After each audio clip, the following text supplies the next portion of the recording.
আমের সিজন এসে গেছে আর আচার হবে না তা কী করে হয়। এই আমের সিজনেই তো আচার বানিয়ে সারা বছর ধরে খাওয়ার জন্য তৈরি করে রাখা হয়। তো নমস্কার বন্ধুরা, ওয়েলকাম ব্যাক মাই চ্যানেল স্ন্যাপশেষ দিল্লি। স্ন্যাপশেষ দিল্লি চ্যানেলের আরও এক নতুন পর্বে আপনাদের সবাইকে স্বাগত জানাই। শুরু করছি আজকে রেসিপি। আজকে আমের আচার তৈরি করব, আর এই আচারটি কীভাবে সংরক্ষণ করলে পুরো 1 বছর পর্যন্ত ভালো থাকে সেই পদ্ধতিটাও আপনাদের করে দেখাবো। তো বন্ধুরা, সম্পূর্ণ ভিডিওটি স্কিপ না করে দেখার অনুরোধ রইল। আশা করি আপনাদের সকলের ভালো লাগবে। আর যদি ভালো লেগে থাকে তাহলে অবশ্যই একটা লাইক করার অনুরোধ রইল। আপনার একটা লাইক আমাকে নেক্সট ভিডিও তৈরি করার জন্য অনেক বেশি মোটিভেট করে। তো চলুন বন্ধুরা, কথা না বাড়িয়ে আমের আচারের এই রেসিপি শুরু করা যাক। আমের আচারের এই রেসিপি তৈরি করার জন্য সবার প্রথমে আমি এখানে 1 কেজি আম নিয়ে নিয়েছি। আর আমগুলোকে ভালোভাবে ধুয়ে একটা শুকনো কাপড় দিয়ে মুছে নিয়েছি, যেন আমের গায়ে একটুকুও জল না থাকে। বন্ধুরা, এখানে কিন্তু আমগুলোকে ধুয়ে অবশ্যই একটু মুছে নিতে হবে। আমের গায়ে যদি জল লেগে থাকে তাহলে আচারটা কিন্তু নষ্ট হয়ে যাওয়ার সম্ভাবনা থেকে যায়। এইবার এই আমগুলোকে আমি কেটে নেব। তো যেহেতু আমগুলো একটু শক্ত হয়ে গেছে, চাকু দিয়ে কাটবে না, তাই আমি এখানে দা দিয়ে আমগুলোকে কেটে নিই। তো আমগুলোকে প্রথমে এরকম একটু বোটাটা দিকটা ছাড়িয়ে বাদ দিয়ে দেবো। তারপর আমের ভেতরে যে বীজ বা আটি সেটাকে ফেলে দেব। আর এই আমের শক্ত অংশ সহ এভাবে কেটে নেব। আর এই আমের গায়ে কিন্তু একটা পাতলা রসুনের খোসার মতো খোসা হয়ে থাকে, সেটাকে অবশ্যই বাদ দিয়ে দিতে হবে। তারপর ছোট ছোট কিউব আকৃতির করে আমগুলোকে কেটে নিতে হবে।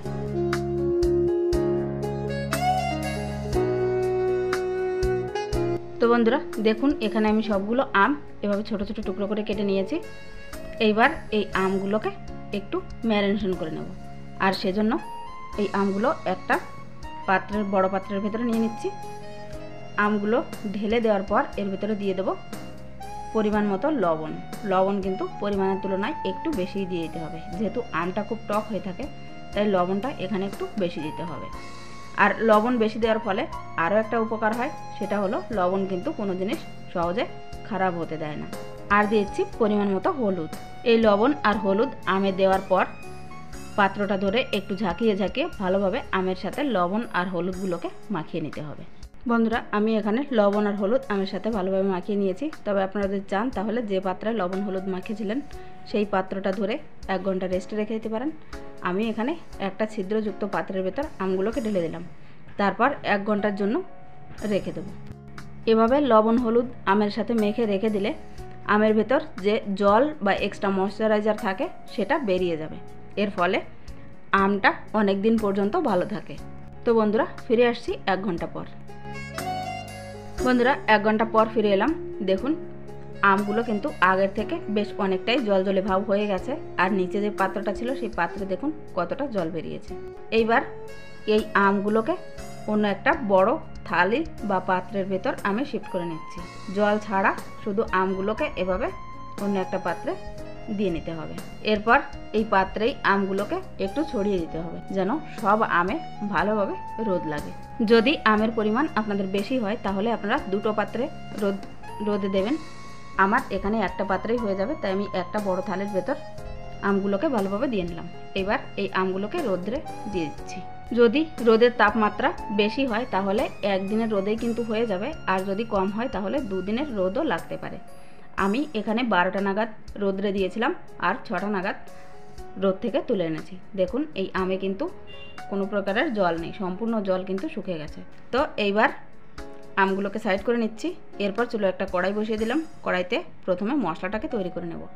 আর এই মশলা তৈরি করার জন্য সবার প্রথমে দিয়ে দিচ্ছি 1 চামচ সাদা সর্ষে, আর দিয়ে দিলাম 2 চামচ কালো সর্ষে।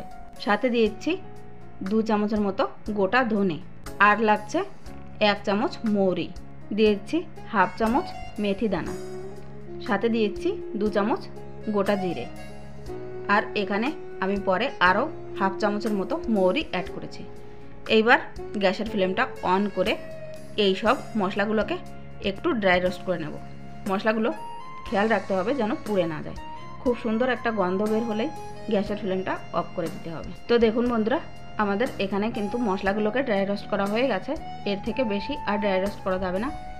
এর থেকে বেশি করলে মশলাটা নামানোর পরে যে মশলায় যে টেম্পারেচারটা আছে সেটার ফলে মশলাগুলো কিন্তু কালো হয়ে যাবে। তো মশলাগুলোকে আমি অন্য একটা পাত্রে নামিয়ে নিচ্ছি। এবার এই মশলাটাকে ঠান্ডা করে তারপর এর একটা পাউডার করে নেব। এরপর ওই কড়াইতে দিয়ে দিচ্ছি 250 ml মতো তেল। সর্ষের তেল দিয়ে দিচ্ছি। তেলটাকে বেশ ভালোভাবে একটু গরম করে নিতে হবে, তবে খুব বেশি গরম করা চলবে না। আর তেলটা কেমন গরম হবে সেটা বুঝে নিতে হবে। একটা গোটা জিরে এভাবে ছেড়ে দিলে যদি সাথে সাথেই ভেসে ওঠে, সেই পর্যায়ে গ্যাসের ফ্লেমটা কিন্তু বন্ধ করে দিতে হবে। মানে তেলটা ঠিক গরম হবে, কিন্তু তেল থেকে যেন ধোঁয়াটা না বের হয়, তার আগেই গ্যাসের ফ্লেমটা অফ করে দিতে হবে। এরপর এই তেলটাকে একটা পাত্রের ভেতরে নিয়ে নিলাম। আর তেলটা যখন এরকম কুসুম গরম থাকবে তখন এর ভেতরে দিয়ে দিতে হবে 1 চামচ কালো জিরে, আর দিয়ে দিলাম 1/2 চামচ জোয়ান। জোয়ানটা দেওয়ার ফলে গ্যাস্ট্রিকের প্রবলেমটা হয় না। আর এখানে দিয়ে দিচ্ছি 1 চিমটি হিং। এইবার এই সব উপকরণ একটু এই গরম তেলের সাথেই মিলিয়ে নেব। এরপর তেলটাকে একেবারেই ঠান্ডা করে নিতে হবে। আর তেলটা ঠান্ডা হয়ে গেলে বাকি মশলাগুলো এর ভেতরে দিয়ে দেবো। দিয়েছি 2 চামচ কাশ্মীরি লাল লঙ্কার পাউডার, এটা শুধুমাত্র কালার আনার জন্য। আর দিয়েছি 2 চামচ রেগুলার লাল লঙ্কার পাউডার।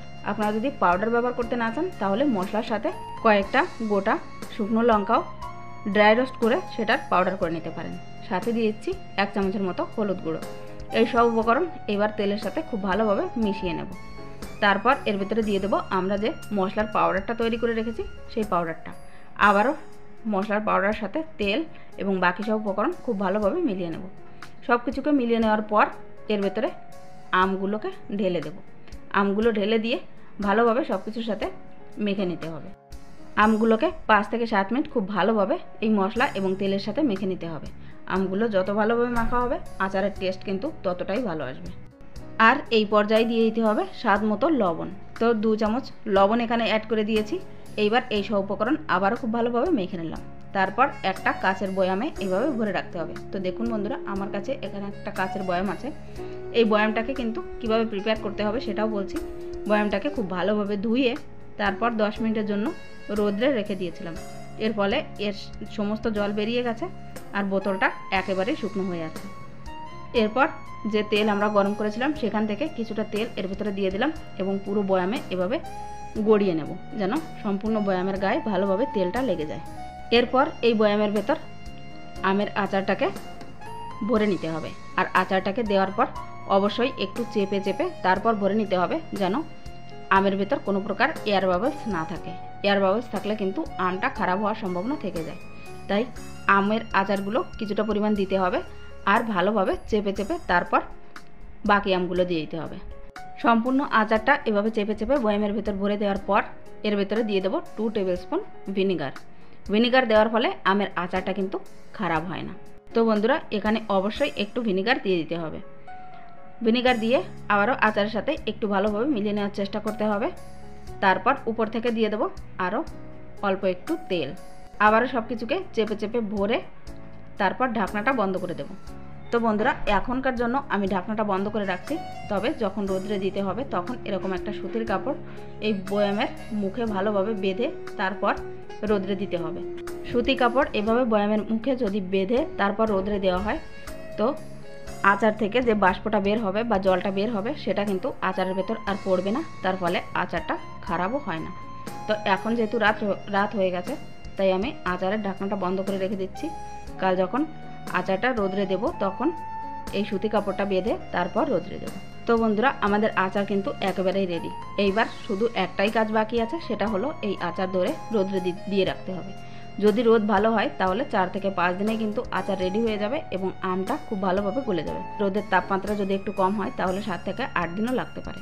তো বন্ধুরা, এই প্রসেস ফলো করে যদি আপনারা আমের আচার তৈরি করেন তাহলে 1 বছর পর্যন্ত কিন্তু আপনারা ফ্রিজে না এমনি বাইরে রেখেই আচারটাকে খেতে পারবেন। আচার নষ্ট হবে না। আমি প্রতি বছরই এইভাবে আচার তৈরি করে রাখি আমার বাড়িতে। আমার হাজব্যান্ড এবং আমার মেয়ের কিন্তু এই আচারের রেসিপিটা বা এই আচারটা খুব পছন্দ। তো বন্ধুরা, এভাবে আপনারাও ট্রাই করে দেখতে পারেন। আশা করি আপনাদেরও ভালো লাগবে। আর আজকের এই রেসিপি যদি আপনাদের ভালো লেগে থাকে তাহলে অবশ্যই একটা লাইক করে দেবেন। আজকের মতো ভিডিওটা আমি এখানেই শেষ করতে চলেছি। আবারও ফিরে আসবো একটা নতুন রেসিপি নিয়ে। ততক্ষণ পর্যন্ত সবাই খুব ভালো থাকবেন আর নিজের পরিবারের সাথে সুস্থ থাকবেন। ভিডিওটি শেষ পর্যন্ত আমার সাথে থাকার জন্য আপনাদের সবাইকে অনেক অনেক ধন্যবাদ। নমস্কার।